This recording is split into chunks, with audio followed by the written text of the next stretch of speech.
ভর সন্ধ্যায় কিন্নাহারের সোনার দোকানে ডাকাতি। কিন্নাহার বাসস্ট্যান্ড সংলগ্ন একটি সোনার দোকানে ছোট চার জায়গায় সেই 7-8 জনের একটা দল রীতিমতো আগ্নেয়াস্ত্র দেখিয়ে লুটপাট চালায়। তারপর বোমাবাজি করতে করতে পালিয়ে যায় তারা।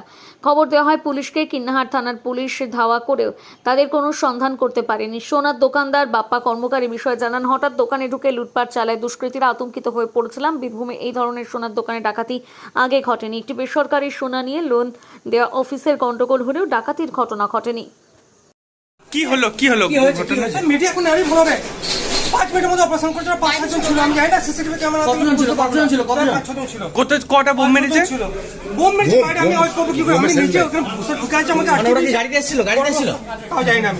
আমি কজন ছিল? বাইরে লোক বলতে পারবে, আমি বলতে পারবো না। যারা বাইরে ছিল বলতে পারবে। আপনার দোকানে ঢুকে আমরা 3 জন ছিলাম লোক। 3 জন দোকানের ভিতরে 2 জন ছিলাম। আমি দেখলাম এখানে দোকানে বসছিলাম, বোম মারছিল। বোম মারতে মারতে এখানে ঘুরে বেড়াচ্ছিল। আর সমস্ত জায়গাটা অন্ধকার হয়ে গেছে, কাউকে কেউ দেখতে পাওয়া যাচ্ছে না, কাউকে চিনতে পারা যাচ্ছে না। এই অবস্থায় মানে এই ধরনের ঘটনা কি সন্দেহ করছেন? না এই কি কাকে কে সন্দেহ করবে? কতগুলো বোম পড়েছে মোটামুটি? এখানে 8-10টা বোম পড়েছে। কতজন ছিল তাও? বাইরের জোনা চারেক ছিল। আতঙ্কিত এখন? হ্যাঁ, আতঙ্কিত বটেই। আগ্নেয়াস্ত্র ছিল কাছে? না সেটা দেখতে পাওয়া যায়নি।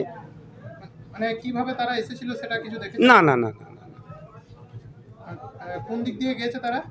গিয়েছে নানুর এইদিকে। নানু রোডে? হ্যাঁ। কিসে ছিল তারা? বাইকে না না ওর হাঁটতে হাঁটতে গিয়েছে। বোম মারতে মারতে বেরিয়ে গেল। এখন কি চাইছেন আপনারা এলাকাবাসী হয়ে? আমরা এলাকাবাসী চাইছি যে দোষী ব্যক্তি ধরা পড়ুক। কাছে থানা থাকতে যদি এরকম সন্ধ্যেবেলায় এরকম ধরনের জিনিস ঘটে যায়, তাহলে এর থেকে দুঃখের জিনিস কি হতে পারে?